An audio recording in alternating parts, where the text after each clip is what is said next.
자, boilerplate. 그리고 우리가 그 boilerplate이 뭔지 직접 보기 위해서 agency agreement와 또 distributorship agreement를 놓고 이제 하나씩 좀 찾아보고 있죠.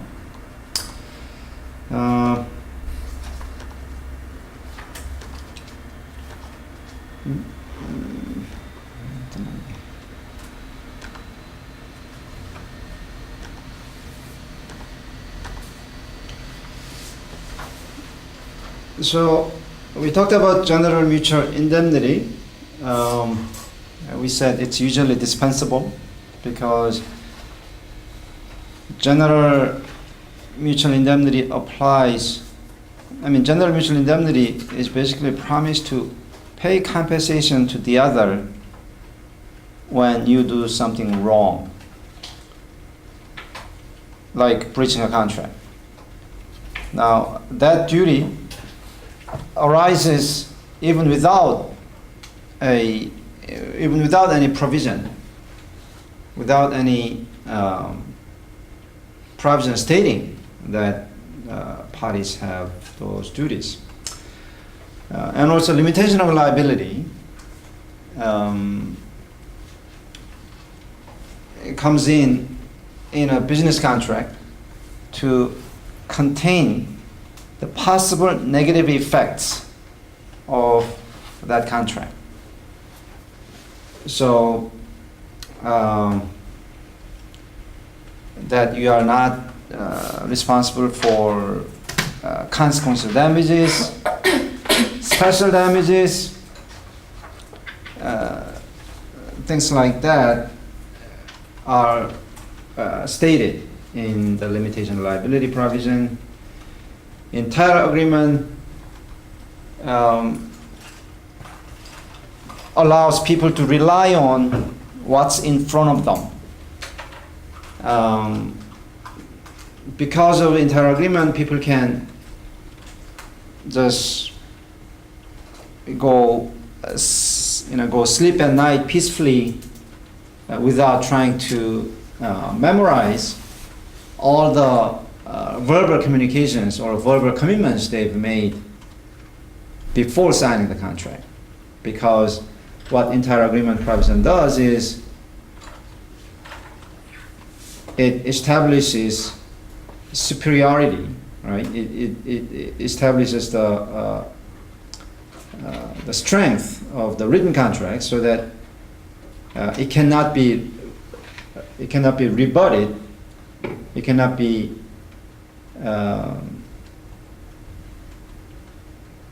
superseded by previous verbal commitments. So if there's any conflict between what they talked about verbally beforehand and what they have written down and signed, what has been signed takes precedence over what they talked about previously, right? That's the role of entire agreement. Personal guarantee, you already know what it is. Relationship to parties.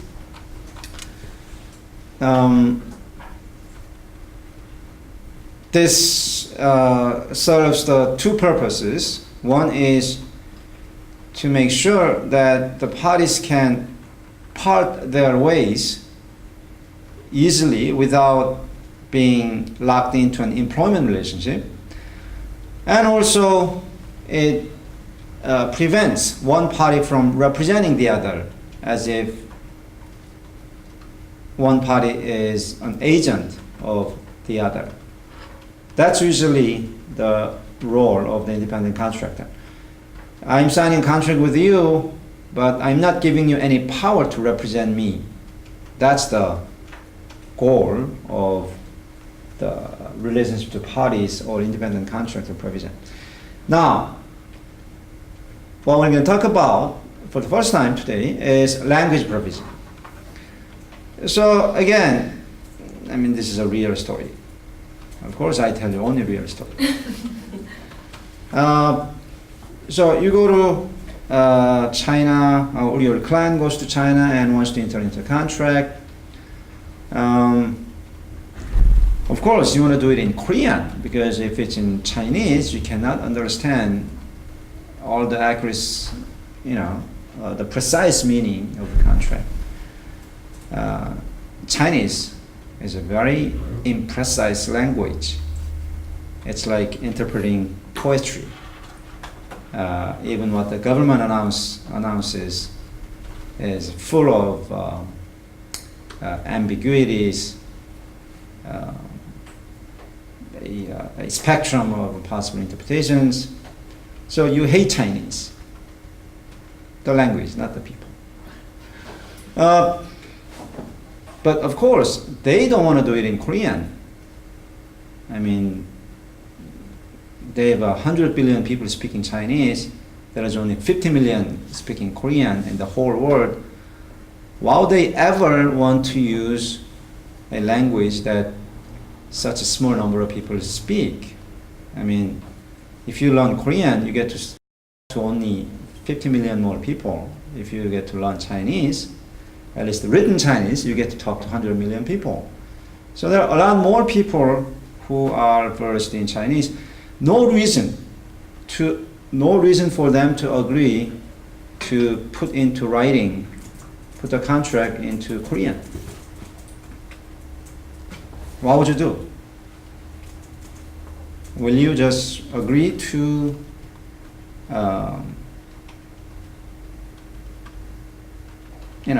will you just agree to sign it in Chinese without knowing the precise meaning of the contract? What do you do when there is that deadlock? This is, I don't want to say this is the best solution, but this is probably the only working solution out of the deadlock without being taken advantage of the fact that you are from a country of a very small linguistic population. That is, one contract can have two different versions. And that still can be one contract. You may sign twice, but both of them are valid contracts. What the judge does is, judge reads both contracts and tries to come up with the best interpretation if there's a difference between the two. There's nothing wrong with signing both Korean and English and say they are all equally valid or equally effective. Usually the language provision, maybe I should have started with this. Usually what the language provision does is, yes, we are signing both in Chinese and Korean, but Chinese one takes precedence over Korean one. Or the Korean one takes precedence over Chinese one. That's usually the role of the language provision. But what if the parties cannot agree on which one takes precedence over the other? Well, you just write both of them are equally effective.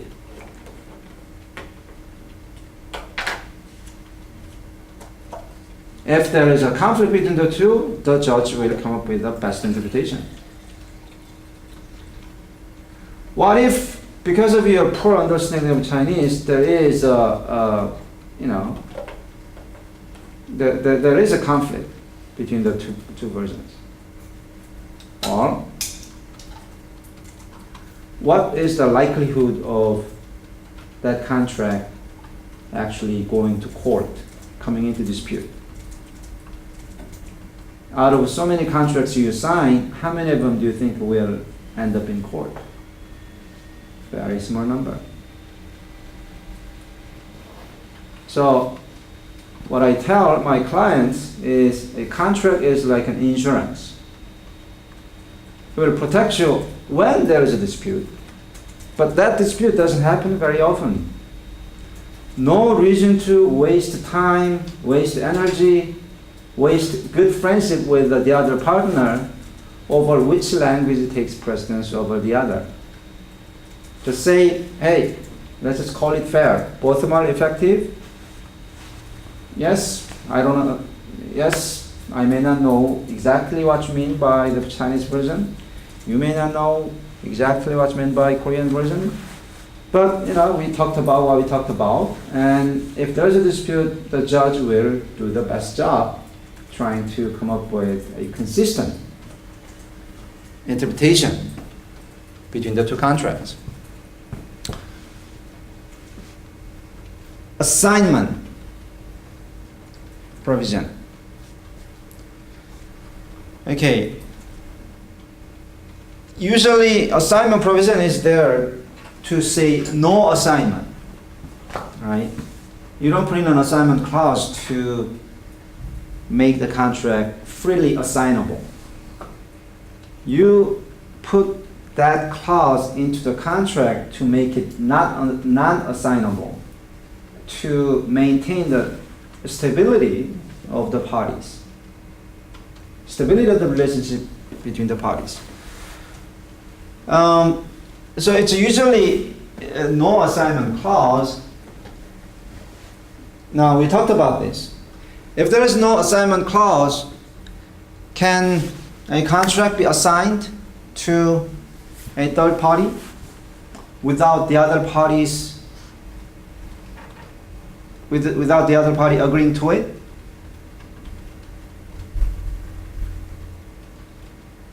Yes? No? Maybe? You don't remember?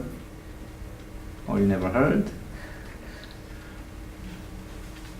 You and I enter into a contract, and can you assign the contract to Suyeon without my approval?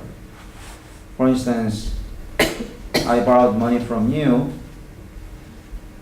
right? So there is this loan contract between you and me. If you assign the loan to Suyeon, now I have to pay Suyeon, not you, right? Can you do that without obtaining my consent? Usually, yes. Assignment, third-party assignment is prohibited only when there is an adverse change.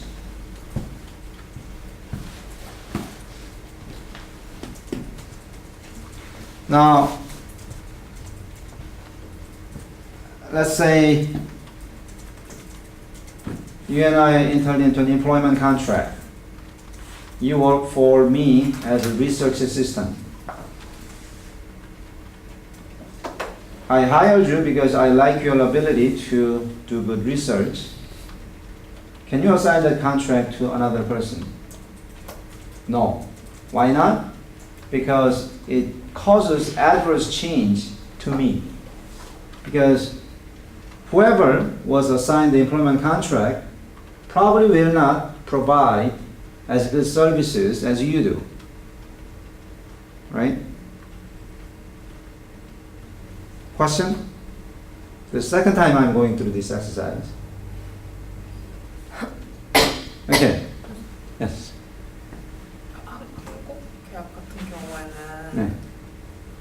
너무 이거 한지 오래돼서 자기가 양도를 하면은 이제 네. 제3자가 네. 이렇게 주장할 수 있기 위해서는 네. 통지 같은 걸 해야 되잖아요. 네. 통지는 해야 돼. 그럼 통지는 해야 되는 거예요? 네. 승낙을 받을 필요가 네, 있는 그렇죠. 그렇죠. 통지는 해. 통지는 영어로 뭐라고 뭐, 노티스? 노리스, 노티피케이션. 그래서 이제 로펌에서 제일 많이 하는 것 중에 하나가 그 부실채권, 그러니까 자기 의뢰인 회사가 부실채권 인수한 다음에 그 인수가 부실채권을 인수받은 게 유효하려면 채무자들한테 다 통지를 해줘야 되거든요. 채무자가 5만 명이면 보통 부실채권 한꺼번에 떠리로 나가니까 그럼 5만 명한테 이제 통지를 해야 되는데 이메일로 하면 되겠어요? 안 되겠어요? 카톡으로 하면 되겠어요? 안 되겠어요? 등기로 그렇죠. 다 손으로 해야 되는 거예요. 법률로 들어가면 도장 찍고 그거를 지금 21세기에 어서 사람을 구해가지고 그걸 프린트해서 도장 찍고 이런 일 해야 돼요. Now, in international business contract, this assignment clause is very important because you enter into. So, I mean, the reason you run into international business contract is because you cannot be everywhere, right?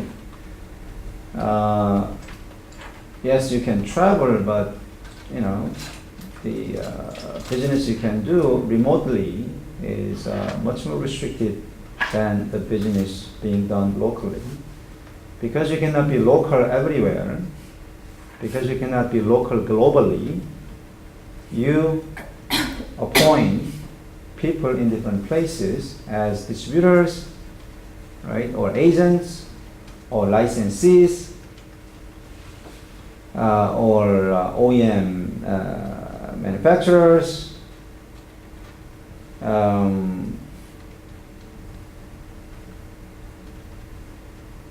So you create, you know, copies of you all around the world. But what will happen if the company that you rely on, right, the company that is doing the business in your place is merged into your competitor, right? So you appoint an exclusive distributorship in the US, and that company is bought by your competitor, right?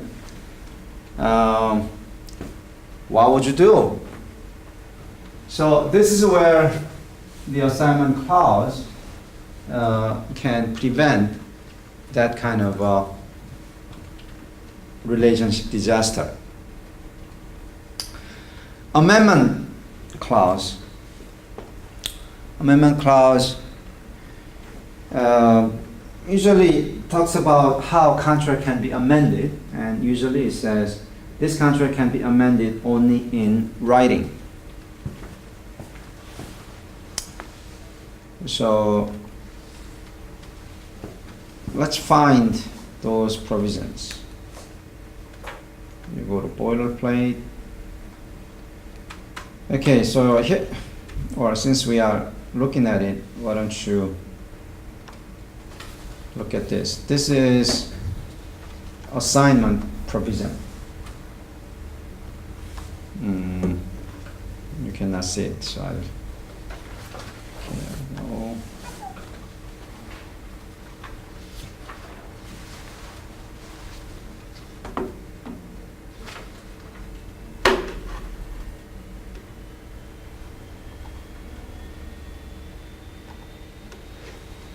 Yeah.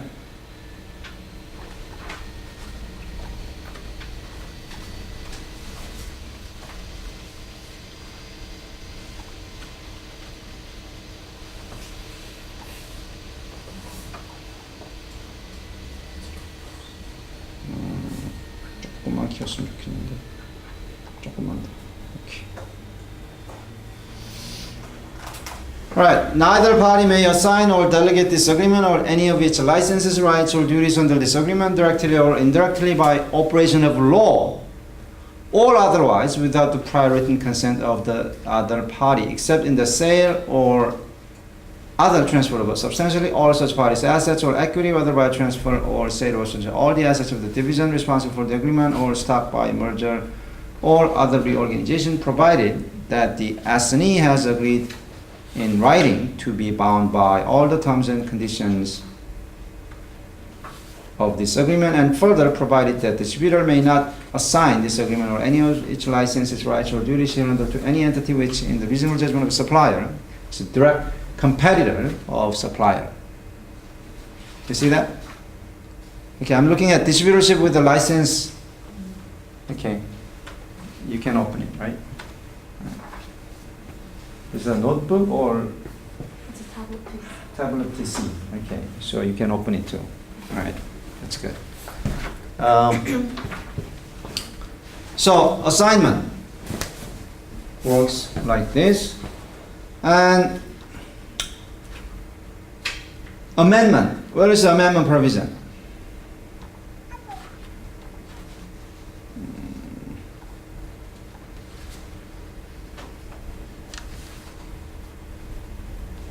$12.8.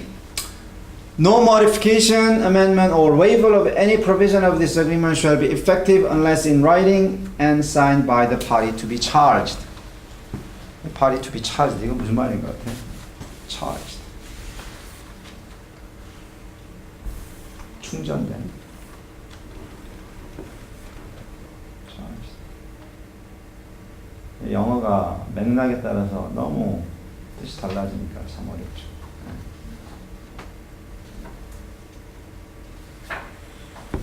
서면이라는 뜻의 brief가 팬티라는 뜻도 되고, charge는 기소한다라는 뜻도 되는데, 여기서는 뭔가 의무가 주어진다 이러는. charged. 그러니까 계약을 위반함으로 해서, 계약을 변경함으로 해서 더 불리한 위치에 놓인 당사자가 서명을 한 경우에만 효력을 발생한다라는 겁니다. The failure of either party to enforce at any time the provisions of this agreement shall in no way constitute a present or future waiver of such provisions, nor in any way affect the right of either party to enforce each and every such provision thereafter.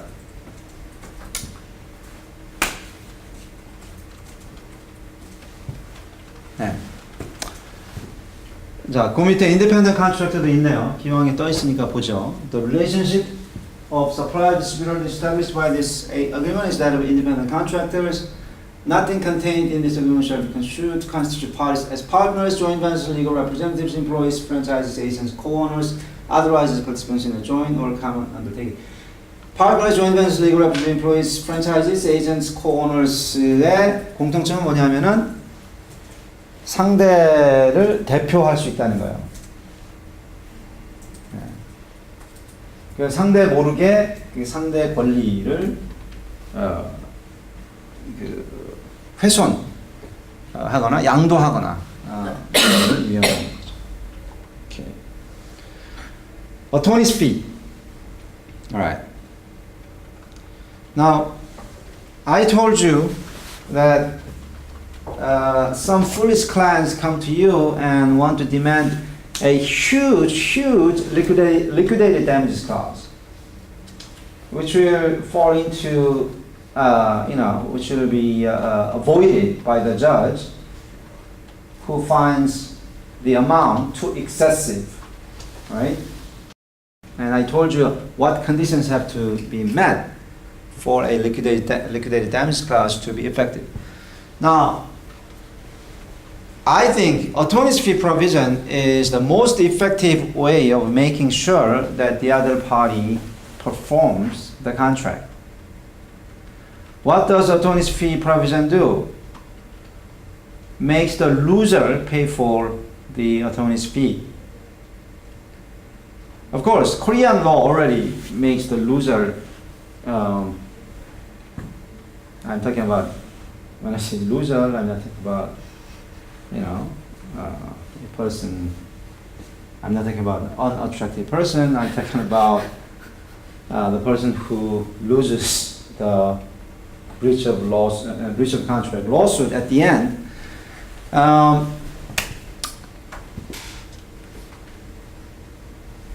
But the attorney's fee allowed by the Korean law is peanuts. It's too small compared to the actual attorney fees that the companies have to spend and to win or sometimes lose a lawsuit.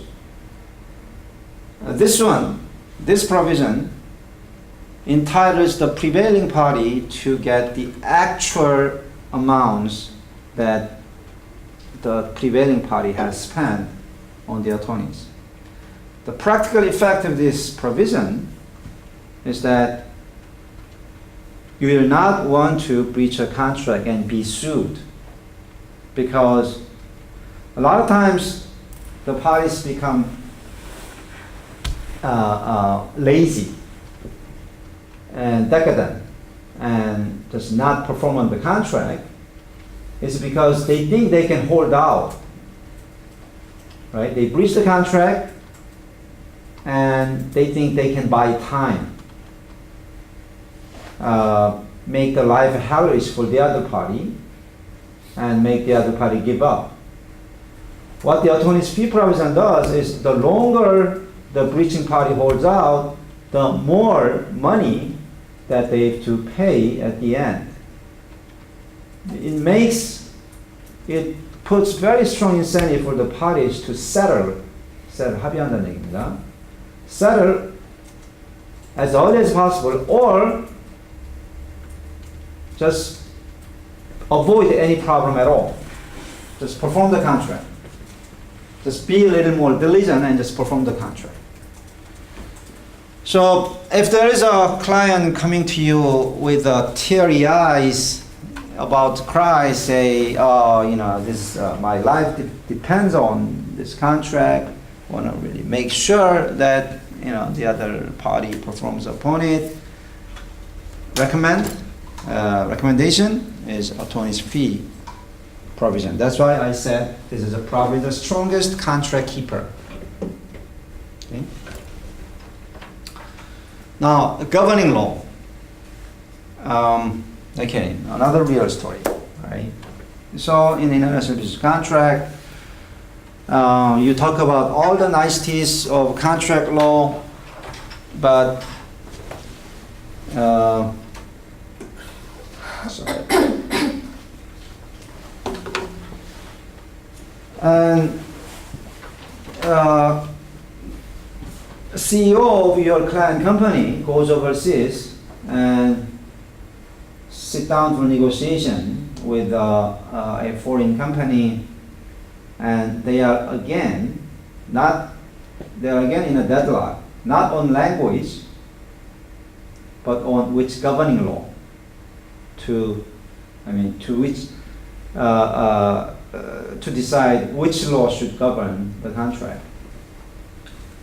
Of course, Korean clients want the Korean law to be the governing law. American clients, American companies want American law to be a contract, to be the governing law. Okay, well, if that basic provision cannot be agreed upon, parties cannot move forward. And you will find that a lot of times your clients, because they don't know anything about, they don't know much about contract law, they hold on to something like language, something like governing law, as something like they absolutely demand from the other party.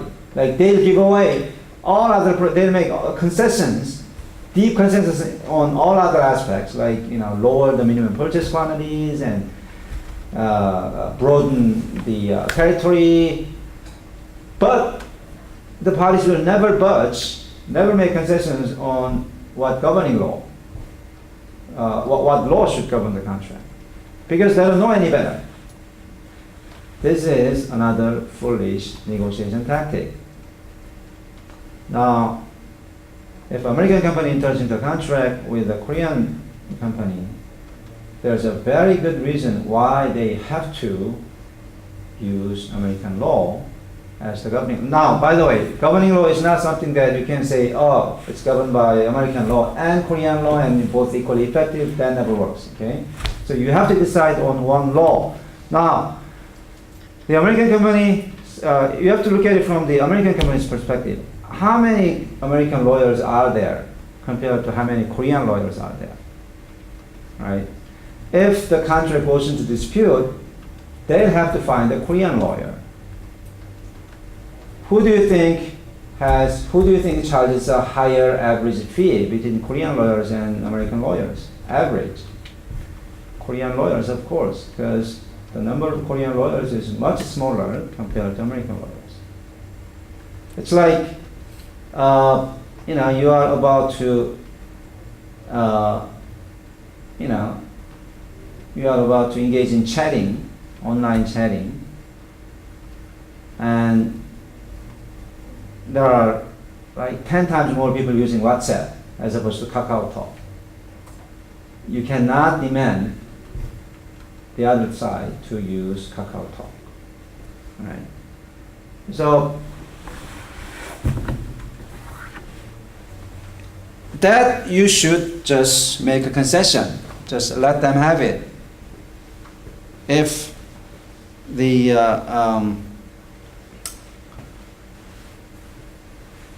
if that other legal system is much more prevalent, much more popular around the world. Another thing is for instance, how about with the New Zealand, right? With the New Zealand company, the population is smaller than ours, but still there is more material in English that you can find on New Zealand law than you can find on Korean law. It's not something that you should delay your negotiation to get a better position on this issue. Okay.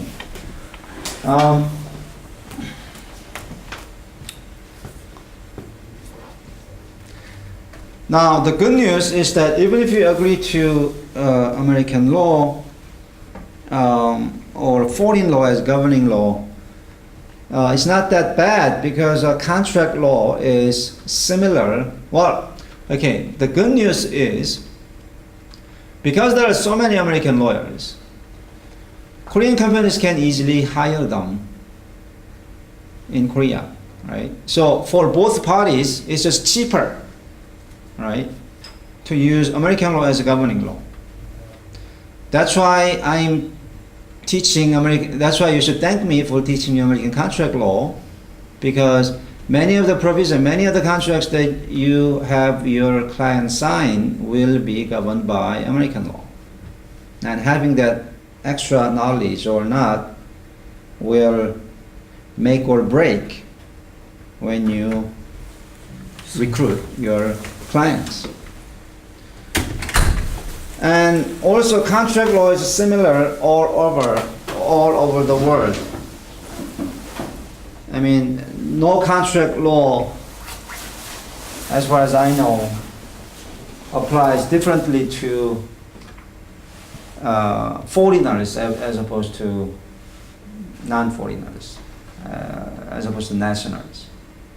It's like, for foreigners, offer and acceptance is not needed. There is no such contract, right? Contract law is not that different between countries, except those points I talked about in this class, right? I focused on where Korean contract law diverges from American contract law. Yes. 그 계약서들 보면 가끔씩 거버닝로 쪽인가?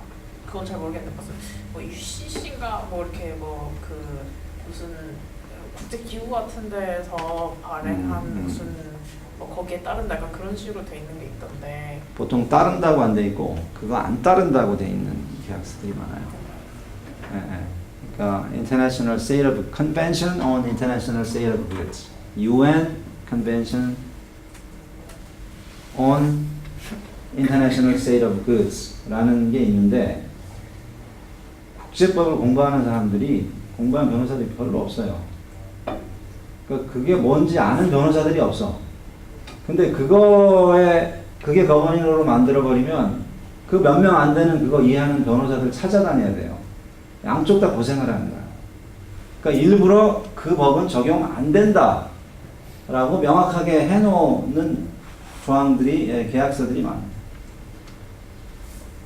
물론 이제 뭐 제네바나 뭐 이렇게 벨지움이나 뭐 스위스처럼 원래 국제적인 나라 실제로 그런 CISG 같은 거, 드래프팅 같은 게 아예 그런 나라에서 이루어지고, 이런 데서는 가끔 정말 제가 본 게 변호사 생활하면서 평생 딱 한 번 봤어요. CISG를 따른다. 그거는 뭔가 그 변호사가 원래 국제법 변호사든지, 예. 그러니까 인하우스 중에 인하우스가 국제법 변호사든지 뭐가 이제 특별한 사유가 있을까?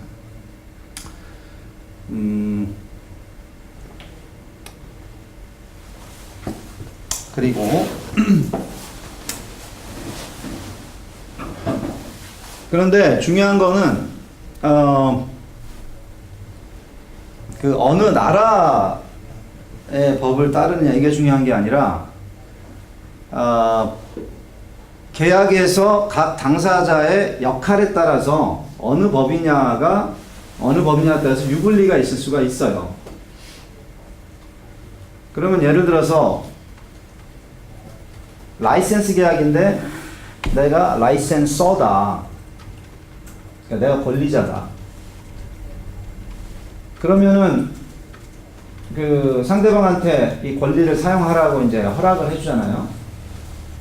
근데 그거를 뭐 계약에 어긋나게 이제 사용을 한다라거나 그러면은 예를 들어서 저작권이라고 하면 저작권 로열티를 계산하는 방식이 있을 거 아니에요? 그러면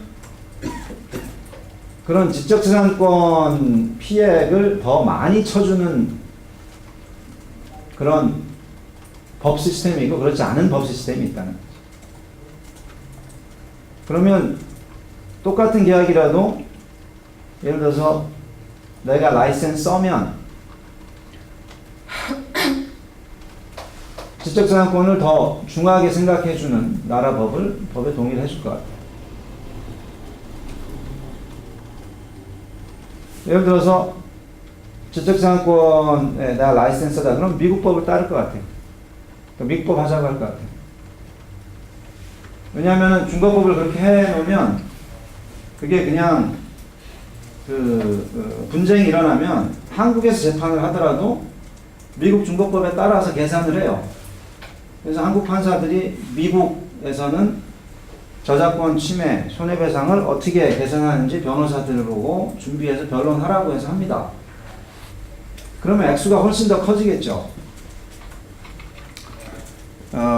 그래서 여러분 의뢰인의 국적이 중요한 게 아니라 중거법을 정할 때는 의뢰인의 국적이 중요한 게 아니라 의뢰인의 그 계약 내에서의 역할이 중요합니다. 그거 가지고 싸우는 거는 오케이. 그건 시간 낭비가 아니에요. 네.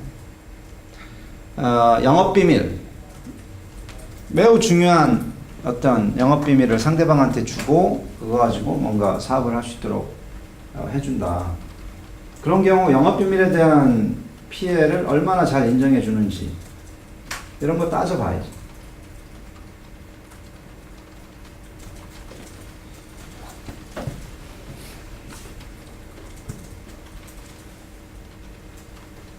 자,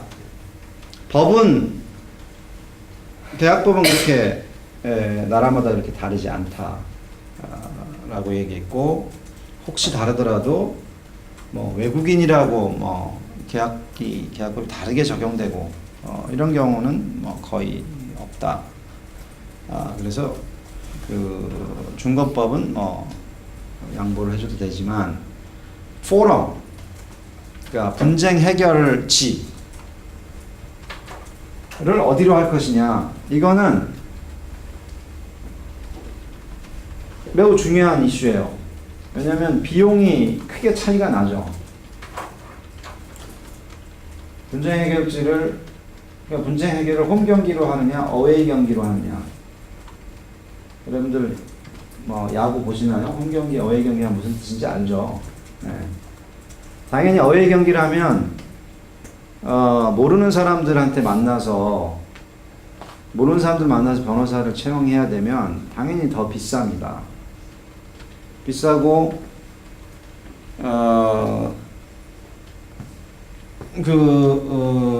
아무래도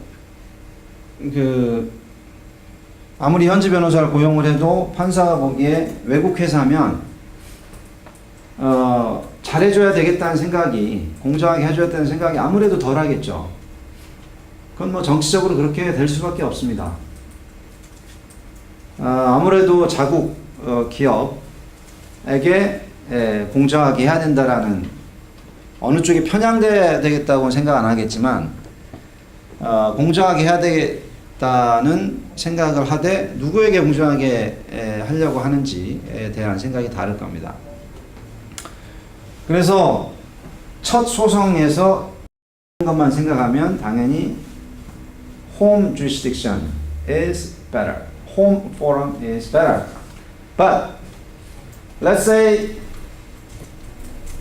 you made the other side come and you win in your home court. You get a judgment. What can you do with that judgment? All right. Where though?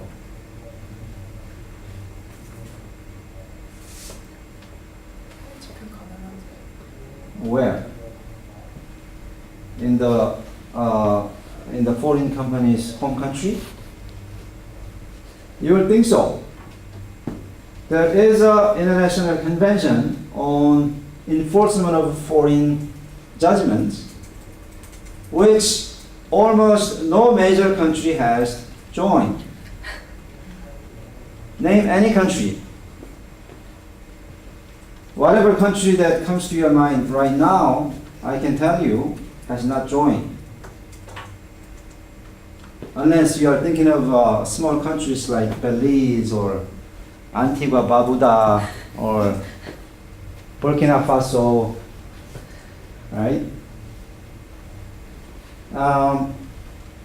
It is a dead treaty, right? No major country has joined. So getting that winning judgment in the home court is a very hollow victory. You have to, there is no international treaty that you can rely on. You end up going to the home court, going to the foreign court, and then file another lawsuit for enforcement lawsuit. Now, to file enforcement lawsuit, you need an attorney anyway. You need to find another set of foreign attorneys and spend the same amount of money.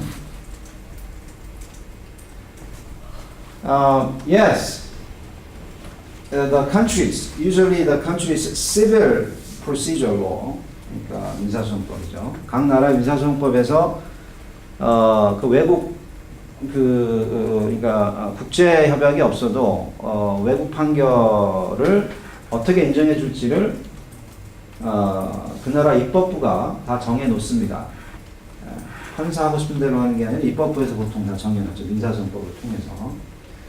우리나라도 민사소송법 뭐 아마 339조 뭐 이런데 이제 외국 법원 판결의 인정에 관한 게 있을 텐데 거기에 항상 인정 안 해줘도 된다는 그 예외 조항을 항상 넣어놔요. 우리나라 이제 공서양속에 반하면 공서양속이 도대체 뭐야 그러면 공서양속. 네. 그리고 미국 민사소송법 같은 경우는 뭐 public policies. 네. 미국의 공공정책에 반하면 인정 안 할 수 있다. 그러면 바로 그 예외 때문에 변호사를 사야 되는 거예요. 네. 그러니까 그래서 제가 여기다가 표를 해놓은 게 홈게임을 하게 되면 소송을 2번 해야 된다. 근데 하지만 어웨이 게임을 하게 되면 어떻게 돼? 처음에 본안, winning on merit, 본안 이길 때 어떤 정치적인 비용이 더 든다는 거죠. 아무래도 판사한테 판사의 이제 공감을 얻는데 더 불리하겠죠. 그럼 어떻게 해야 돼? 홈으로 해야 돼? 어웨이를 해야 돼? 그래서 뭐 변호사들마다 다 다르겠지만 제 그렇지. 기침이 나오면 이제 더 얘기를 하려고. arbitration, 그러니까 변호사마다 다 다르겠지만 제 변호사 해본 경험으로는 그래서 결국은 저런 고민이 있을 때는 그 arbitration을 요구를 하는 게 arbitration을 하자고 하는 게 좋습니다. 왜냐하면 arbitration은 장소를 자유롭게 정할 수가 있어요. 그리고 장소를 arbitration이 어디에 있든지 간에 국제적인 집행력이 아주 뛰어나요. 그래서 아까 외국 법원 판결에 인정에 관한 협약이 있는데 대부분의 주요 나라들이 가입을 안 했다고 그랬는데 중재 판정에 인정에 관한 협약이 또 따로 있어요. 그건 뉴욕 컨벤션인데 그거는 지금 아무 나라나 이름을 대보세요. 가입했습니다.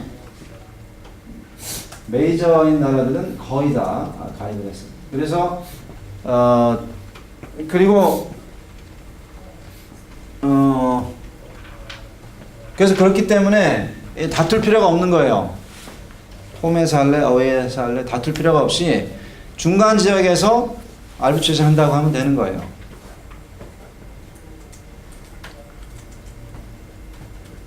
그래서 제가 변호사 할 때는 알비트레이션을 하와이에서 하자고 넣어놓습니다. 미국에서 한국에서 하게 됩니다. 그럼 분쟁이 생기면 제가 하와이에 갈 수가 있으니까. 네. 실제로 홍콩, 싱가포르 이런 국제적인 도시들이 국제적인 이유가 왔다 갔다 하기 편하니까 거기에서 알비트레이션을 하자고 회사들이 다 정하는 거예요. 유럽 회사, 아시아 회사들끼리 계약을 하게 되면 홍콩으로 하자. 어떤 경우는 예, 그렇죠. 예, 예. 근데 왜 그럴까요? 왜 법원 판결에 대해서는 그렇게 국제적인 집행이 어렵게 만들어 놓고 왜 알비트레이션은 그렇게 국제적인 집행을 쉽게 해 놓을까요? 어떨 것 같아요? 법원이 이런 사적 분쟁 해결 기구보다는 권위가 더 있을 거 아니에요?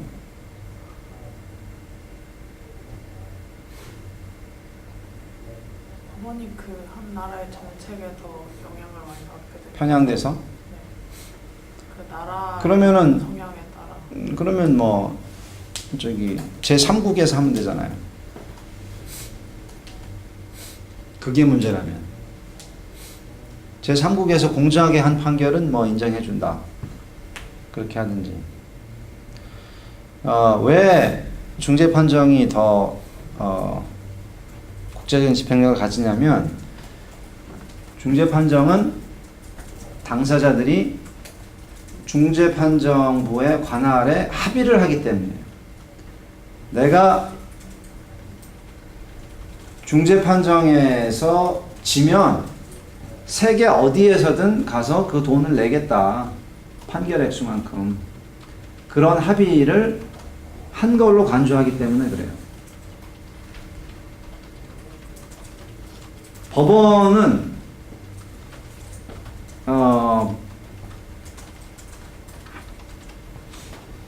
법원에서 판결을 받게 되면 그 판결을 받았다고 해가지고 물론 계약서에 무슨 조항이 있을지라도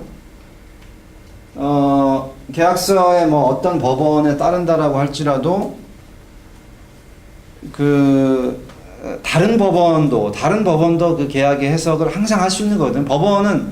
법은 계약 위에서 움직이니까 항상 계약을 뒤엎을 수가 있습니다. 그런데 이 중재 판정에 대한 합의, 그러니까 이걸 중재 합의라고 불러요. 중재 합의. 중재 합의를 하는 것은 자기의 어떤 그 많은 권리를 포기한 것으로, 그러니까 법원에 가고 뭐 이런 것들 다 포기하고 알비트레이션을 통해서는 분쟁 해결을 할 것을 약속한 것으로 간주한다기보다 그 약속을 하기 때문에 그래요. 그렇기 때문에 거꾸로 말하면 뭐냐면 중재를 하려면 매우 까다로운 요건이 적용이 돼요. 뭐냐면 중재 합의가 있어야 돼. 중재 합의가 없으면 중재를 할 수가 없습니다. 중재 합의가 없으면 상대를 중재하도록 강제할 수가 없어요. 그러면 중재 합의, 유효한 중재 합의의 요건은 뭐냐? 두 가지. 하나는 중재 판정 기구를 특정을 해야 되고, 그리고 중재 판정 질을 특정을 해야 돼요. 근데 두 개 다 엄격한 편이에요. 예를 들어서 정확하게 지정하지 않으면 그냥 무효가 돼요. 예를 들어서 이건 실제로 있었던 일인데, 홍콩 인터내셔널 아비트레이션 센터라는 분쟁 해결 기구가 있어요. 그리고 상하이 아비트레이션 커미션, 두 개가 있는데 실수를 해가지고 누가 홍콩 아비트레이션 커미션이라고 써는 거예요. 이거 둘 중에 어딘지 모른다고 해가지고 분중재 합의가 없는 걸로 돼버렸어요. 또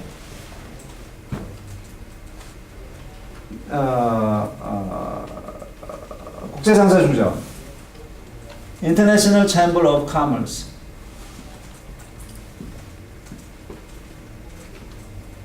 International Chamber of 국제상공회의소. 국제상공회의소에서도 좀 비싸긴 하지만 여튼 중재 서비스를 제공을 하는데, 문제는 세계의 인터내셔널 챔버 오브 카머스라는 이름을 가진 기구들이 되게 많아요. 예를 들어서 제주도에 나와 있는 외국 기업들끼리 상공회의소를 만들면 제주 인터내셔널 챔버 오브 카머스, 네, 이런 식입니다. 그러면 그 하나밖에 없는 그 대표 세계 그 국제 상공회의소를 지정을 하려면 인터내셔널 챔버 오브 카머스 headquartered in Paris. 그래서 헤드쿼터의 본부를 둔 국제상공회의소라는 이 말을 안 쓰면 이 중재 기관 지정도 유효하지 않은 것으로 봅니다. 중재 판정 지도 나라만 쓰면 안 돼요. 도시까지 써야 돼요. 대한민국에서 한다. 이거는 무효. 대한민국 서울에서 한다. 그러면 유효. 하와이에서 한다? 그냥 하와이가 가고 싶어서 무효. 호놀룰루 하와이 유효. 캘리포니아 무효. 로스앤젤레스 캘리포니아 유효. 그러니까 주까지 아니죠. 시까지 지정을 해줘야 됩니다.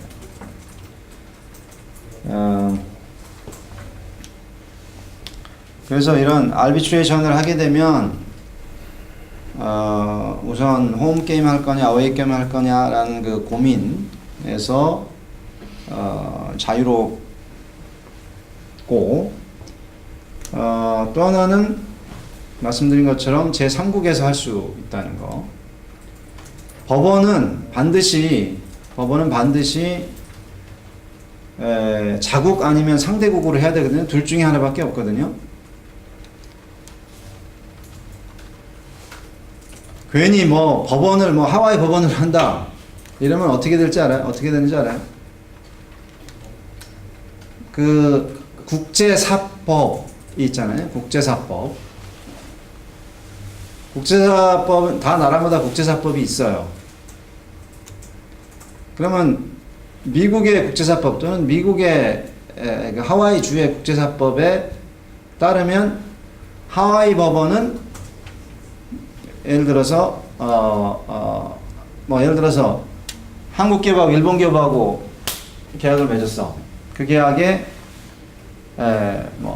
제3국을 한다고 공평하게 하와이 법원을 했어. 근데 당장 하와이 법을 보니까 그런 계약에 대해서는 재판권이 없다 이렇게 돼 있을 수가 있어요. 그러면 그 계약은 집행 불가한 계약이 돼버려요. 왜냐하면 분쟁 해결지를 정해놨는데 전속 분쟁 해결지 정해놨으니까 거기로 가야 되는데 거기에 그 나라 법원이 재판권을 행사할 수가 없는 거예요. 그럼 어디서도 행사할 수 없게 되는 거죠. 물론 이제 자국이나 또 타국에 가서 이제 변론을 잘하면 또 들어줄 수 있겠지만 어찌됐든 그것도 다 비용이잖아요.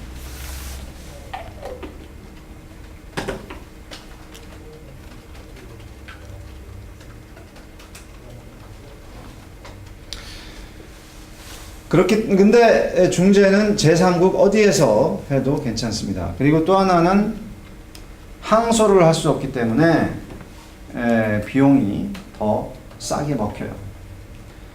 물론 이 한국 빅 로펌들은 중재는 한 번에 끝나기 때문에 공을 더 들여야 하기 때문에 돈을 더 많이 받아야 된다라고 하면서 돈을 받아가지만 저는 그게 100% 정직한지 모르겠어요. 그럼 법원에서 항소할 수 있으니까 1심에서 실탄을 덜 투입해요? 말이 안 되잖아. 무조건 1심에서도 이기려고 하는 거지. 근데 그렇게 죽어라고 싸우는 게 3번 있는 거하고 1번 있는 거하고 당연히 1번 있는 게 비용이 덜 들죠. 그리고 마지막으로는 비밀리에 할 수가 있죠. 제3자들이 와서 이걸 본다거나 이런 거를 다 피할 수가 있습니다. 그 외에도 그 중재의 그 장점은 법원하고 달리 절차가 또 형식이 아주 간단해요. 간소해요. Simplicity of procedure. 그래서 소송하게 되면 다 문서를 프린트해서 도장을 다 찍고, 물론 이제 전자소송 때문에 조금 더 나아졌지만 중재는 원래부터 전자소송 하고 있었어요. 중재는 항상 그냥 문서 써서 PDF로 전환해서 그냥 보내면 끝이야. 이메일로 중재판사님 보내면 끝이에요. 또 기일도 법원은 항상 가야 되잖아요. 중재는 그냥 컨퍼런스 콜로 해요. 얼마나 비용이 싸게 먹겠어요. 그런데 자 이렇게 중재 상찬을 해놓고 그런 상황에서도 중재를 피하고 싶을 때가 있습니다. 뭐냐면 효율적인 분쟁 해결을 바라지 않을 때, 보통 그 돈이 많은 대기업들이 돈이 없는 기업들을 법률적으로 고사시키고 싶을 때, 이럴 때는 중재 조항을 회피하겠죠. 의뢰인한테 항상 물어보세요. 이 소송에서 원고가 될 확률이 높습니까? 피고가 될 확률이 높습니까? 그거는 변호사는 모르죠. 비즈니스를 어떻게 운영할지 알 수가 없으니까. 언제 중재를 해야 돼요? 원고가 될 확률이 높을 때, 피고가 될 확률이 높을 때. 원고. 빨리 소송에서 돈을 찾아와야 될 때 받아야 되는 상황에서는 아비트레이션 하는 게 훨씬 유리하죠. 그래서 외국의 거대 기업들하고 이렇게 협상을 하다 보면 중재 판정, 중재 조항을 별로 안 좋아해요. 왜냐면 자기네는 전 세계에 뭐 지사가 있는 로펌을 거느리고 있으니까 법원에서 싸우는 게 전혀 불리하지 않고 법원에서 싸우는 건 돈이 훨씬 더 많이 들어요. 생각해보세요. 기일 한 번만 해도 컨퍼런스 콜로 하는 거하고 직접 가서 저기 하는 거하고 또 문서 내는 것도 훨씬 더 간단하고. 근데 그렇게 분쟁 해결 절차를 쉽게 해놓으면은 자기들이 질 수도 있잖아. 근데 분쟁 해결 절차를 어렵게 해놓으면은 무조건 이길 수가 있는 거지. 변호사를 많이 고용해서 질질 끌면 무조건 이길 수도 있는 거지. 뭐 이긴다는 게 아니라.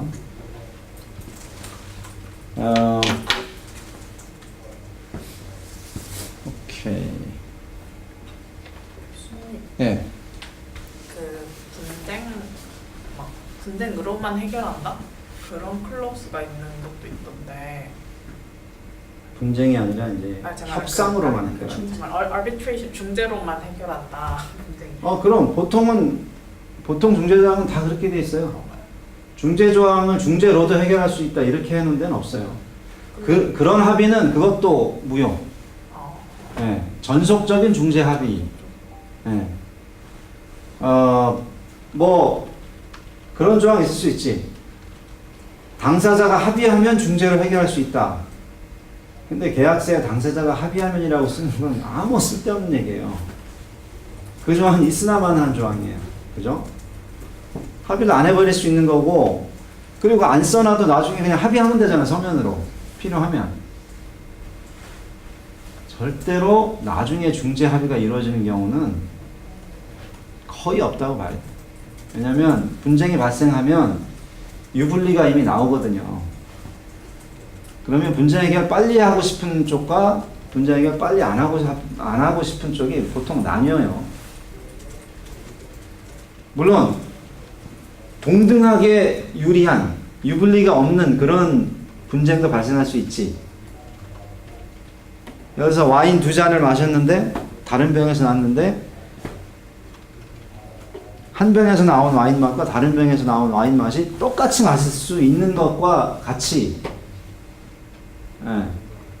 그 분쟁에서 유불리가 똑같을 수도 있지. 근데 하지만 2개의 와인잔의 맛이 똑같은 가능성은 얼마나 돼요? 아니, 똑같이 마실 수 있는 가능성이. 그렇기 때문에 이 유불리가 나누어지면 절대로 분쟁 합의가 되지가 않아요. 그러니까 그런 조항은 있으나마나 한 조항이고, 그래서 그런 조항, 분쟁, 합의해서 분쟁을 합의로 해서 중재를 할 수 있다라고 써놔도 그거 가지고 상대방 중재를 강제할 수가 없기 때문에 그거는 법으로 부여라고 안 해도 그건 이미 효력이 없는, 실효성이 없는 조항인 거죠. 그래서 모든 우리가 의미 있는 중재 합의라는 거는 전속적인 중재 합의 조항, 전속 중재 조항이에요. 근데 중재라는 게 제가 생각하기에는 뭔가 서로 이렇게 결국에는 합의에 이르러야 되는 거잖아요. 아니라니까요. 네. 그걸 이제 사람들이 중자가 가운데 중자인 줄 알고 그 한자를 잘 보세요. 가운데 중자가 아니에요. 네. 거기서 중자는 그냥 소리가 중자니까 음가 때문에 그냥 들어가는 거지, 다른 한자입니다. 그 뒤에 제자가 더 중요한 거예요. 재판할 때 제자예요. 재판이에요. 매우 적대적인, 네, 소송이에요. 그래서 그래서 이제 중재 판정인을 정하는 게 매우 중요해요. 그래서 중재기구, 어떤 중재기구, 그러니까 중재기구 A와 중재기구 B가 다르다면 뭐가 다르다는 얘기냐면 중재 판정인 리스트가 다른 거예요. 예를 들어서 어떤 사고가 났어. 분쟁이 났어. 그럼 중재 판정이 보통 어떻게 오르냐면 중재기구에서 10명 양쪽 다 보내줘요. 그러면 서로 안 되는 사람들 다 지우고 보내줘. 네. 중재기구에 다시 보내줘. 그러면 저쪽에서 보내준 10명 보내주는데 7명 클리어하고 3명 골랐고 이쪽에 3명 골랐고 서로 안 겹쳐. 그럼 실패한 거예요. 그 10명 파기하고 다시 10명 새로 또 보내주고. 그럼 그러다 보면 반복적으로 하다가 한 명이라도 겹치는 사람이 나타나잖아요. 그럼 그 사람이 중재 판정이 되는 건데 그 처음에 그 데이터베이스에 누가 들어있냐에 따라서 유리할 수도 있고 불리할 수도 있는 거죠. 근데 그건 미리 알 수는 없죠. 네. 그리고 이제 그거를 하기 위해서 그게 이제 너무 로또처럼 크게 결과를 좌지우지할 수 있다고 생각해서 보통 이제 3명 중재인을 정하는 조항도 있습니다. 3명을 정하는 건 뭐냐면 각자 자기 쪽 얘기를 해줄 중재인을 정해요.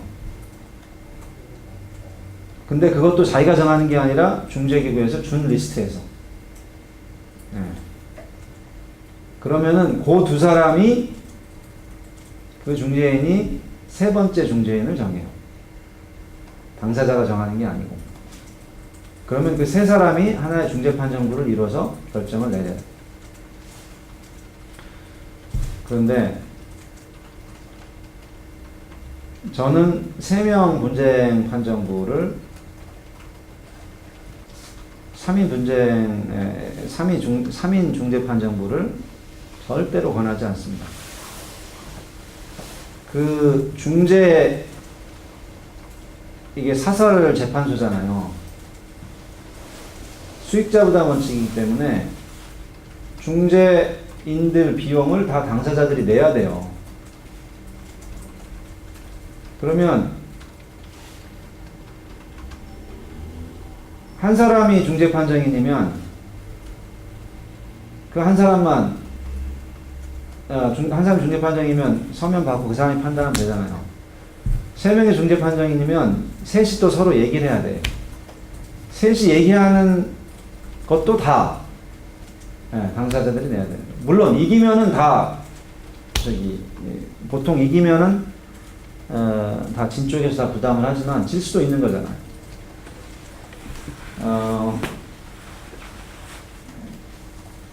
그리고 시간 잡기도 어렵고 3명이 다 되는 시간으로 컨퍼런스 콜을 해야 되니까 뭐 그렇습니다. 네, 또 질문. 네, 없으면은 지금 10분 쉬고 다시 하겠습니다. 6시 35분에.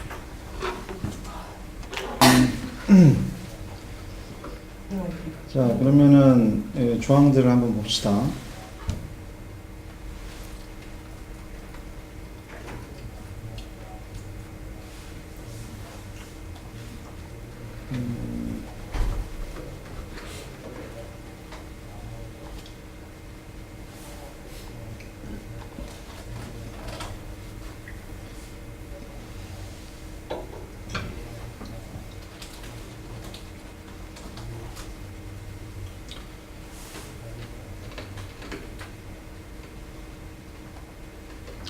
자, 이거 distributorship with the license 조항인데, 라이센스 계약서인데,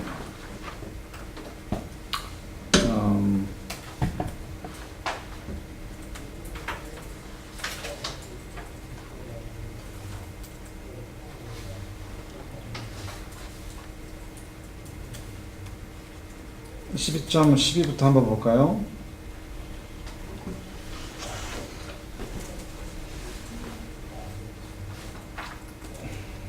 (12.13) 기왕에 같이 보는 거니까 10.13 한번 보세요.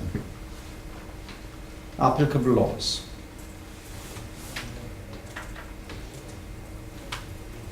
근데 그 저쪽에 앉는 게 더 좋은 이유는 뭐예요? 근데 이쪽에? 이거 때문에. 저쪽에도 있잖아. 근데 버릇이 그냥 일로 들어와. 더 멀지 않나요? 멀지 않아서. 저로 옮길까요? 그러니까 여기 있으면 이게 앞에 있으니까 아, 그러네. 훨씬 보기가 좋을 것 같은데. 근데 여기는 두 개를 서킷을 다 쓰는구나. 있어요. 여튼, 네. 지금 이렇게 봐야 되니까.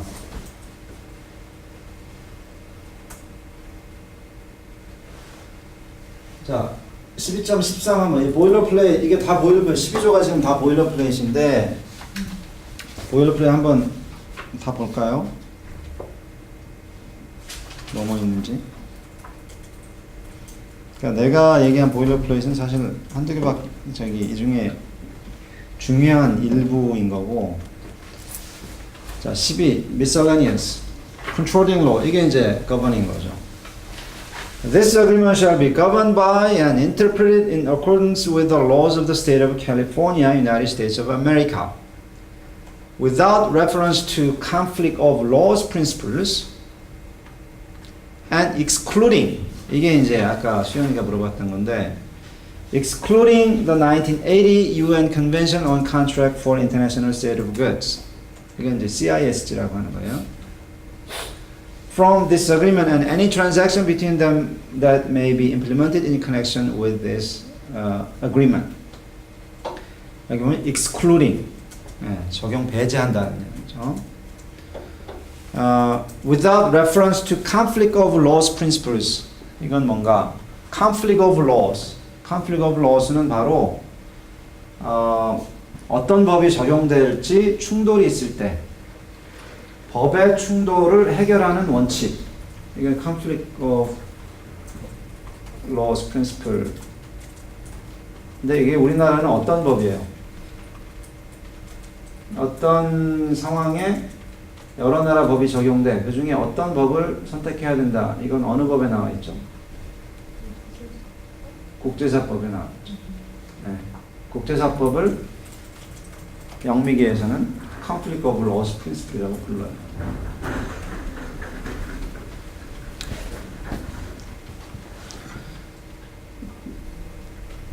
자, 벌써 딱 보세요. governing law. 그러니까 캘리포니아. 캘리포니아는 지적재산권 침해에 대한 손해배상을 아주 너그럽게 인정해 주는데 캘리포니아는 그걸로 먹고 살기 때문에 할리우드가 다 거기 있고 실리콘밸리가 다 캘리포니아에 있죠.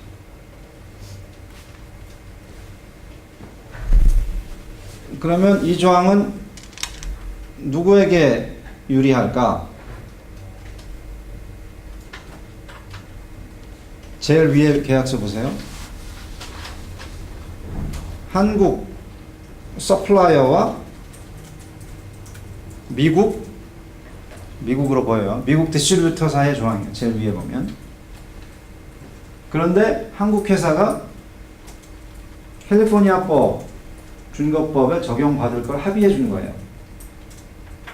분쟁이 나면 적국의 법인데 합의를 해준 거예요. 왜? 이건 디스트리뷰터 계약서지만 라이센스가 끼워져 있다고 그랬죠. 권리자니까 그래, 권리자. 권리자 입장에서는 어떤 물건을 팔으라고 소프트웨어를 끼워주었는데 그 소프트웨어를 가지고 라이센스가 엉뚱한 데 쓴다라거나 이러면 저작권 침해 소송을 해야 될 거 아니에요. 그러면 손해배상을 더 많이 받을 수 있다는 거예요. 캘리포니아 법원에 소송을 하면. 캘리포니아까지 나라가 소송을 하면 어렵긴 하겠지만 힘은 들겠지만 더 많은 손해배상을 인정받을 수 있고 사실 미안.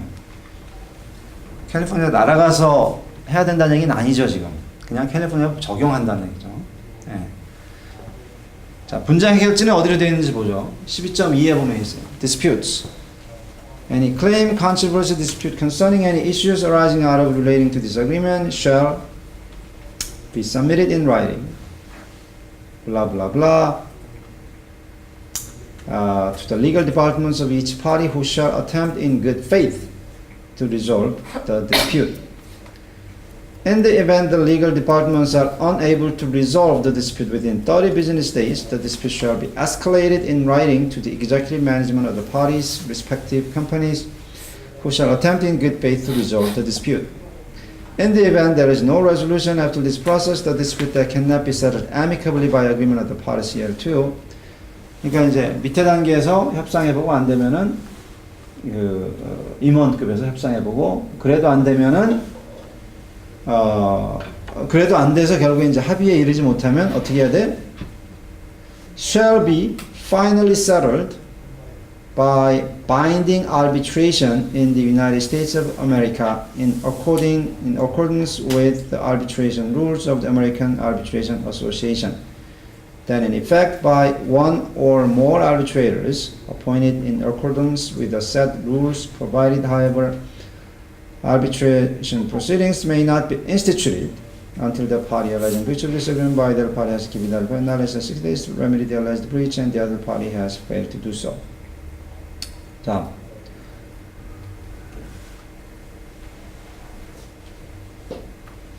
arbitration 조항인 거죠. 네. 뭐 이상한 거 없나요? 중재치에 대한 경우. 그렇죠. 미국이 돼 있죠. 네. 이거는 이렇게 놔두면 그냥 무효입니다.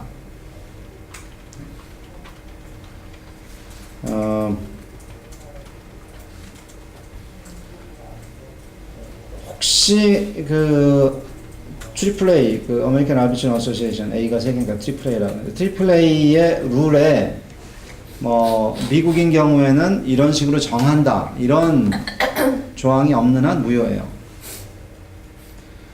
그런 조항이 있는지는 다 잘 모르겠어요. 근데 제가 한 번도 그런 걸 본 적은 없어요. 그렇다면 이건 무효고 여기에 도시를 하나 써놔야 됩니다. 거기 보면은 arbitration proceedings may not be instituted until the party alleging breach of this agreement by the other party has given the other party not less than 6 days to remedy the alleged breach and the other party has failed to do so. 이건 무슨 얘기예요? 이건 우리가 계약법 시간에 배운 뭐예요? Time to cure. 그렇죠? All documents, 그 다음 그 밑에 보면 all documents, agreements relative to any such dispute shall be read, interpreted, construed from the English versions thereof. 이게 뭐 이제 언어에 관한 거고, the award rendered will be final and binding upon both parties. 이건 사실 필요 없는 조항이죠. 원래 arbitration은 final and binding. Judgment upon the award may be entered into any court of competent jurisdiction. Application may be made to such court for judicial acceptance of the award and order of enforcement as the case may be. 이것도 이렇게 안 써놔도 그 뉴욕 컨벤션, 그러니까 외국 중재 합의의 외국 중재 판정의 합의에 외국 중재 판정의 인정에 관한 인정 및 집행에 관한 그 국제 협약에 이미 나와 있는 내용입니다. Nothing herein shall prevent either party from seeking equitable or injunctive relief from a court of competent jurisdiction. 이건 뭐야? Nothing herein shall prevent 중재를 한다고 해놓고 court of competent, 여기서 competent은 뭐 실력 있는 그런 뜻이 아니고 competent, 법적 능력이 있는, 관할이 있는 이런 얘기예요. Nothing shall prevent either party from seeking equitable or injunctive relief. Equitable or injunctive relief가 뭐예요? 여러분들은 알죠. 제 수업을 들었기 때문에. 다른 사람들은 모르죠. Equitable, 공정한, 뭐 이런 식으로 생각하겠죠. 여러분들은 뭔지 알아요. 이거를 이 조항을 넣어놓은 건 의미가 있죠. 왜냐하면 중재 판정만 해놓으면은 예를 들어서 가처분 같은 거를 하고 싶을 수가 있는데 중재 판정은 가처분 같은 거 안 내려줘요. 내리긴 해도 법원의 명령은 얘기한 것처럼 그 법원 명령 어기는 것 자체가 범죄가 되는 그런 강력한 효과가 있지만 중재 판정은 뭐 하지 말라 그래도 안 들으면 어쩔 수가 없어요. 그러니까 그렇게 큰 당장의 그 긴급한 효과는 얻을 수가 없는 거죠. 그래서 그런 긴급한 효과를 얻기 위해서는 법원에 가야 되는데 여기 확실히 법원에 갈 수 있는 길을 열어놓은 거죠. 제가 계약법 강의할 때 그 말씀 드렸죠. 국제적인 집행력은 금원 판결이 훨씬 높고 이런 equitable injunctive relief 명령은 국제 집행력이 떨어진다고 말씀드렸죠. 떨어지기 때문에 그러면 로컬에서 받을 수 있다 이런 얘기예요. 그 다음에 어떻게 됐습니까? 마지막 조항. The prevailing party in any dispute shall be entitled to collect reasonable attorney's fees. 이게 이제 제가 말씀드렸던 attorney's fee 조항이에요. 당사자들이 계약을 잘 지키도록 만드는. 자, 12.3 assignment 조항은 이미 말씀 드렸습니다.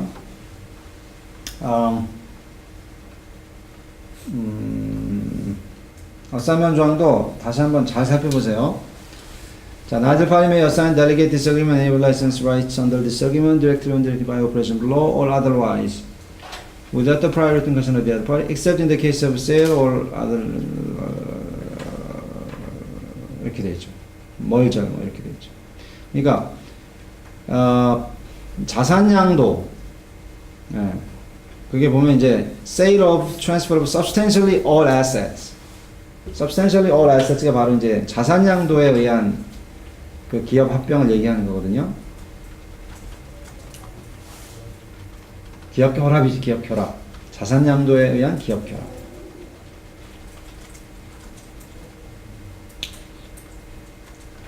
또는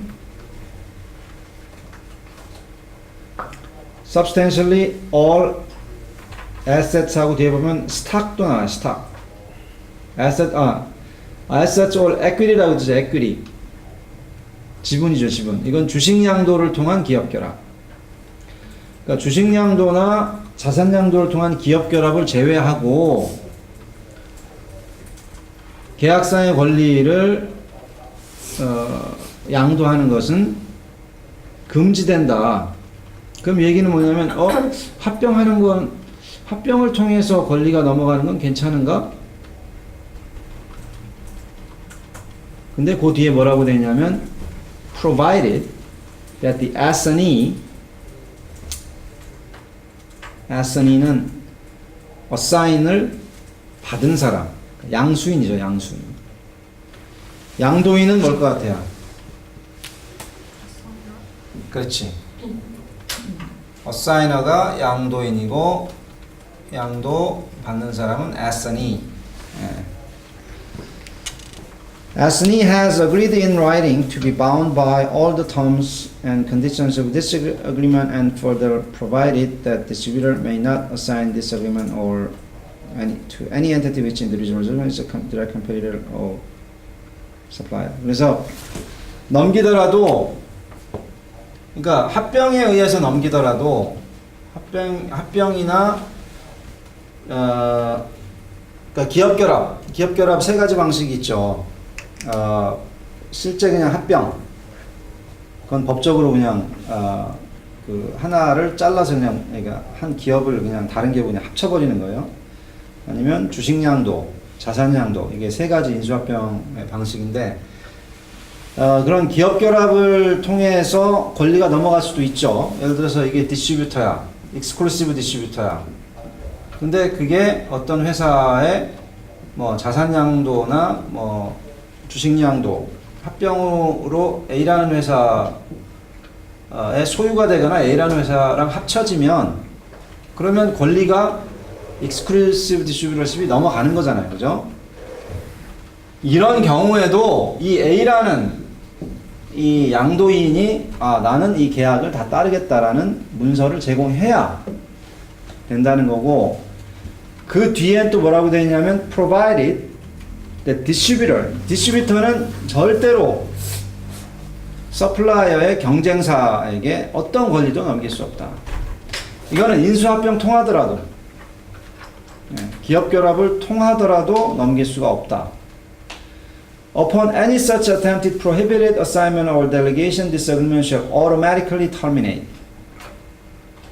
그렇게 하면 그건 그냥 이 계약 자체가 그냥 무효가 된다. Except as provided above, this agreement shall be inured to the benefit of each party's successors and assigns. This agreement shall inure to the benefit of each party's successors and assigns. inure는 승계된다 이런 얘기예요. 여기서 승계된다는 건, 그러니까 위에서 금지되는 거 외에는 다 승계된다.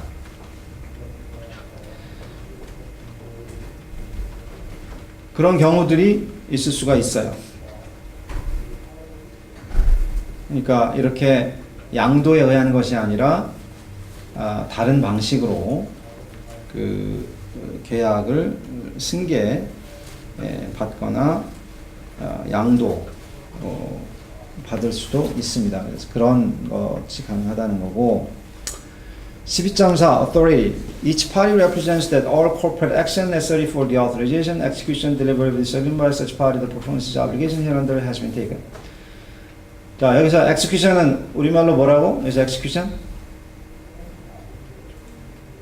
Each party represents all corporate action necessary for the authorization, execution, delivery. 여기서 execution은? 서명. 오케이. Corporate action necessary. Corporate action. 이건 뭔가 같아요. Corporate action.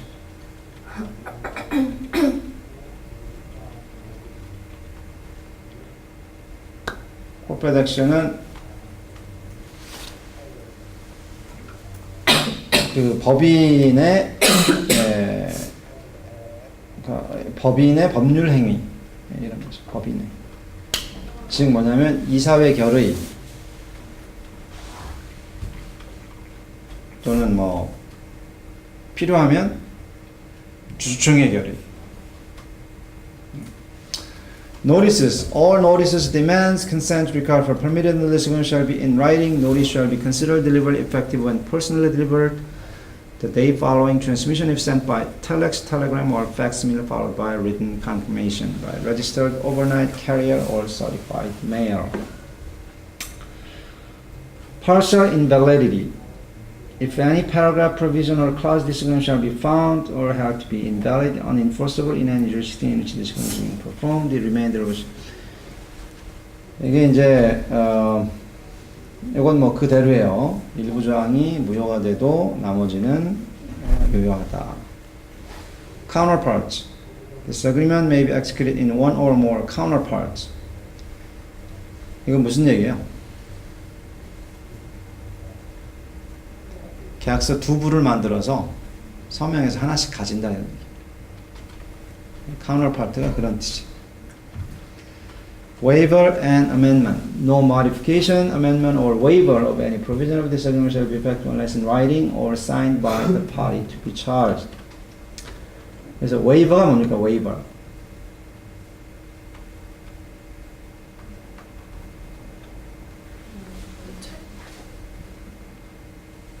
포기예요, 포기.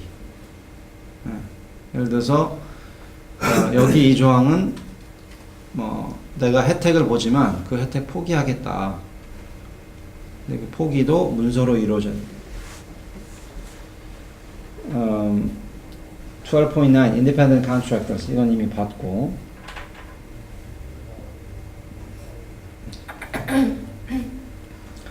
Indemnity. distributor agrees to defend, indemnify, hold supplier harmless from any liability, loss, cost, damage, claims, expenses, which supplier incurs as a result of activities of distributor or performance of or failure to perform any service related thereto, including any claims arising out of distributor's breach of any provision of this agreement. 그 다음에 supplier도 똑같이 아니다. supplier shall at its expense indemnify, hold distributor harmless from any against any claim, injury, loss, expense, including reasonable attorney's fees, which the distributor incurs arising out of third-party claim that as portions of the product, both manufactured and delivered by supplier, infringe any copyright, trademark, patent as of the effective date of this agreement. 자, indemnity. 앞에 거하고 뒤에 거가 어떻게 달라요? 앞에 거는 디스트리뷰터가 계약 위반을 하면 계약 위반 때문에 발생한 서플라이어 비용에 대해서 디스트리뷰터가 책임진다 이런 내용이죠. 근데 이건 당연해요. 계약 위반하면 손해배상 하시는 게 당연하지. 뒤에 있는 건 그래서 이건 이제 general indemnity고요. general indemnity. 그 다음 건 supplier shall at its expense indemnify, hold harmless, distributor harmless, indemnify and hold distributor harmless from any against third party. 이게 third party non-infringement warranty예요. 왜냐하면 서플라이어가 물건을 지금 제공하기 때문에 그 물건이 뭐 특허를 위반한다거나 저작권을 위반한다거나 상표권을 위반하면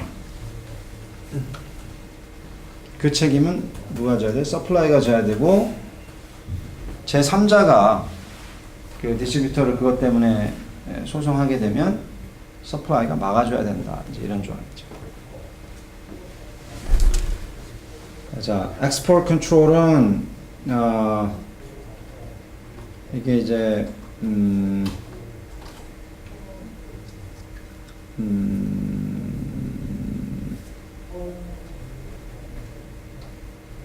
한국도 그 수출 규제가 있고 이제 미국도 규제가 있어서 보통 이제 이게 뭐 북한의 제품을 팔 수 없고 이제 그런 거예요. 그래서 이런 조항을 넣는 거는 그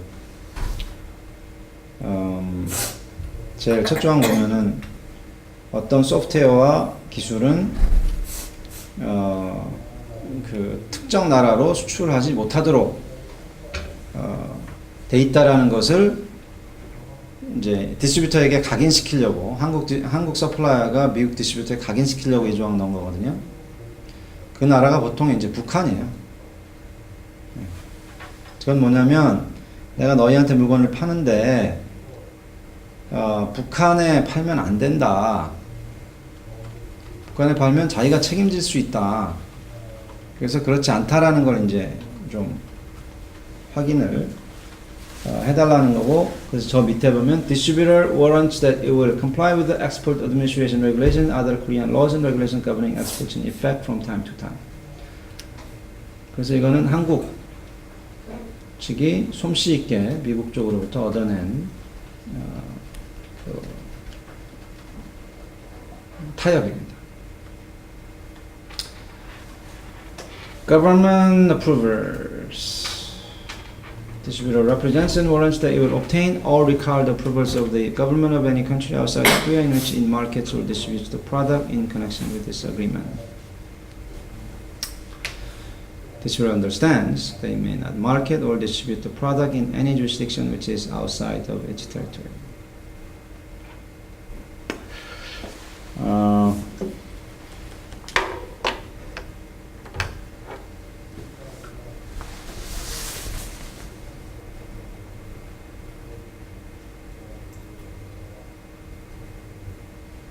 12.13 12.12 설명을 하고 넘어가야지. 10.12 이건 뭐 거기 써있는 대로요. 필요한 그런 정부 허가 같은 걸 이제 다 따내겠다 그런 얘기고, 그 밑에 distributor understands that it may not market distribute the product in any jurisdiction which is outside of its territory. 이거는 좀 여기 있기에는 좀 이렇게 묻혀 있어요. 그러니까 왜 이렇게 했는지 모르겠지만 디스트리뷰터 상대방 변호사들이 잘 안 볼 곳에 지금 넣어놨어요, 계약서를. 그러니까 디스트리뷰터가 제가 이거 디스트리뷰터 계약서 하면서 익스클루시브 디스트리뷰터에서는 이거 봐야 된다 그랬죠. 테리토리 바깥에 팔 수 있는지. 그리고 서플라이어가 테리토리 안에서 팔 수 있는지 그것도 보라고 그랬고. 그래서 S in T, 뭐 D outside T. 네, 이거 표시가 돼 있을 겁니다.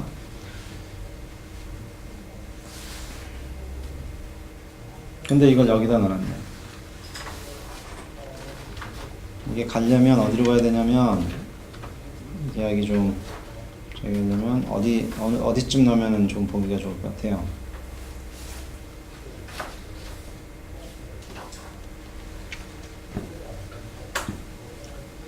2에 보면 2, 2.1, 2.2, 2.3 여기 보면은 grant of rights 이런 데 이제 들어가면 될 겁니다. 그래서 서플라이어가 디스트리뷰터한테 exclusive 디스트리뷰터십을 주는데 대신 디스트리뷰터는 테리토리 바깥에서 팔면 안 된다. 이런 식으로 되면 이제 자연스럽겠죠.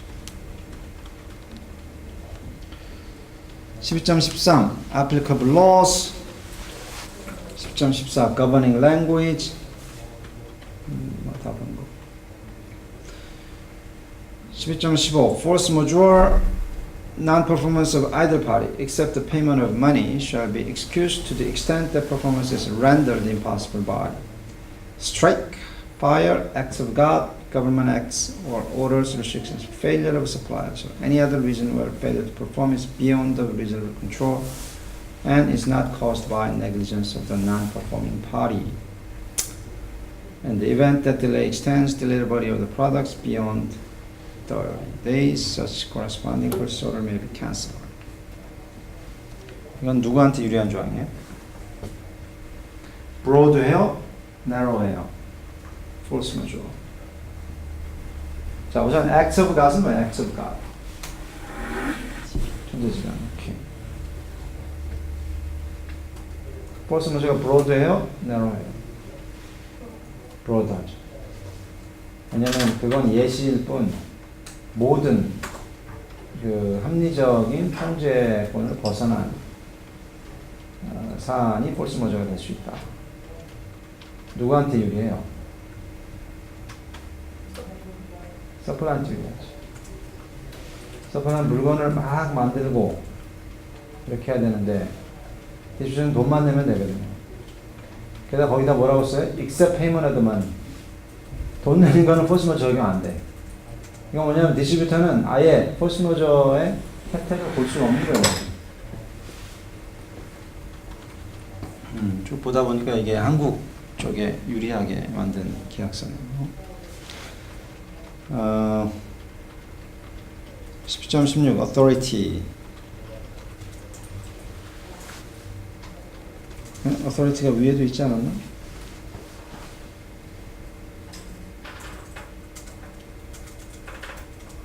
(12.4에) authority 있죠. 네, 12.4에 authority 있는데 그 밑에 또 있어. 12.16에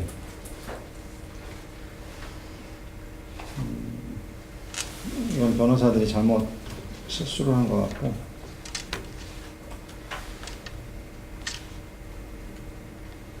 modification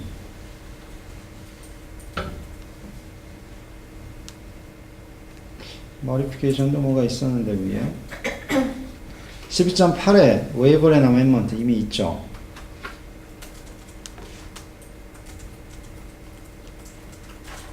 10.17도 반복적이고 12.18 Section Headings. 이거는 제가 전에도 말씀드렸지만 계약, 그러니까 문서의 제목이 그 법적 실체 영향을 안 준다고 말씀드린 것처럼 계약서의 조항 제목이 그 조항에 실체 영향을 주지 않는다, 이제 이런. 10.19 Entire Agreement. 이것도 위에 있었는데 없었나?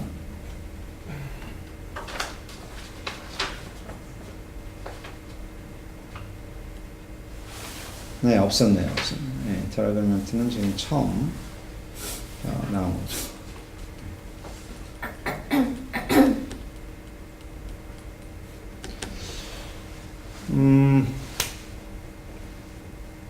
여기서 뭐 이거 받고 그러면 이제 다른 계약서도 좀 볼까? 에이전시 계약서 한번 보자. 에이전시 계약서 보일러 플레이트 한번 봅시다. 몇 조에 보일러 플레이트 어서부터 시작해요?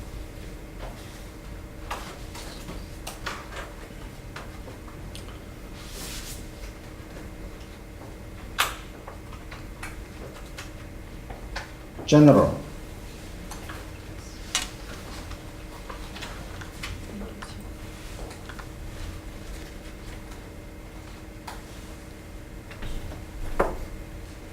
어사이먼 조항 한번 보세요. 어사이먼 조항 11.1 한번 읽어보세요.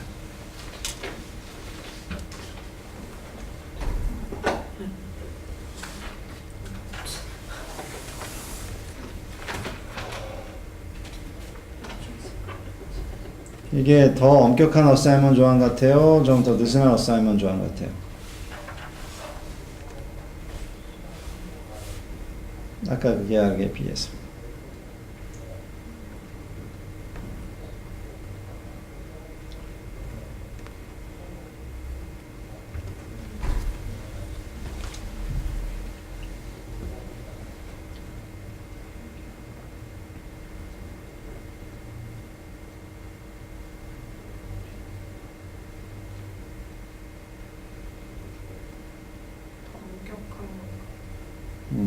네, 그렇죠? 프린시팔의 리튼 컨센트 없이 만든다고 돼 있었나? 네.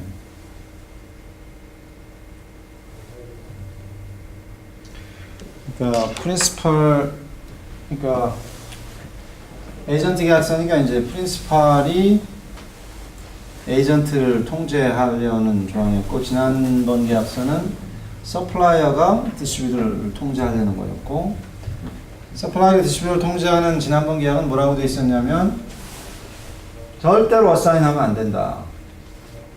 누구한테? 컴페티터. 서플라이어 컴페티터. 지금 이 계약서는 뭐냐면은 컴페티터가 아니더라도, 그렇죠? 컴페티터가 아니더라도 어사인먼트가 안 된다. 하지만 거기 뭐라고 단서가 있어요? Consent shall not be withheld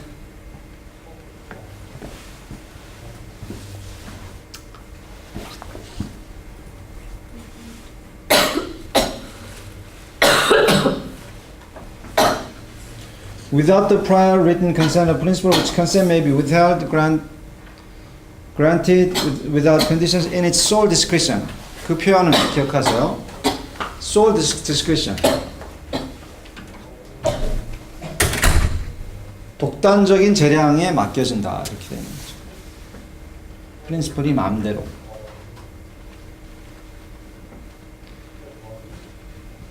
그러니까 어사이먼트가 훨씬 더 하기 어렵게 되어 있습니다.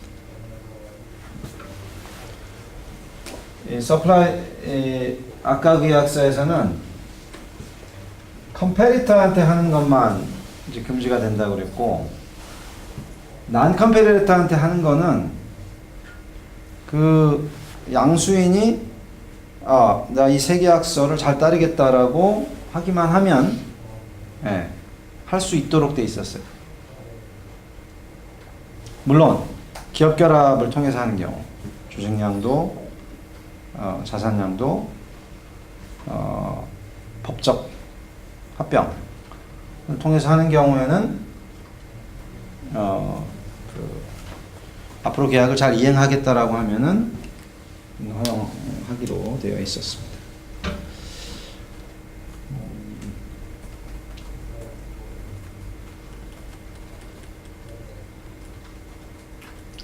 자, 여기서 좀 중요한 거, 다른 조항들은 다 다시 살펴보고, 준거법하고 분쟁 해결지는 어떻게 돼 있어요?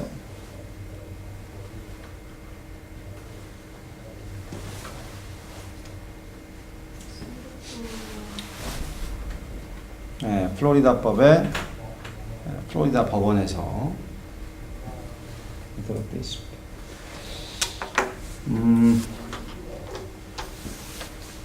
제가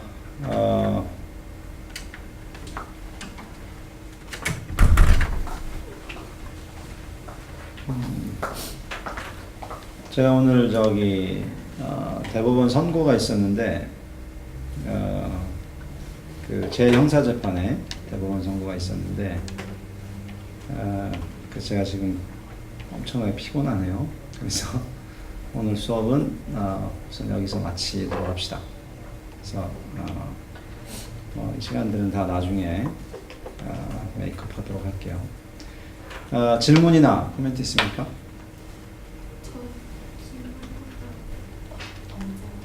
기말고사는 보통 저는 기말고사 기간에 수업이 있을 때 기말고사 기간에 해당하는 수업 시간에 해요. 자, 수고들 많았습니다. 감사합니다.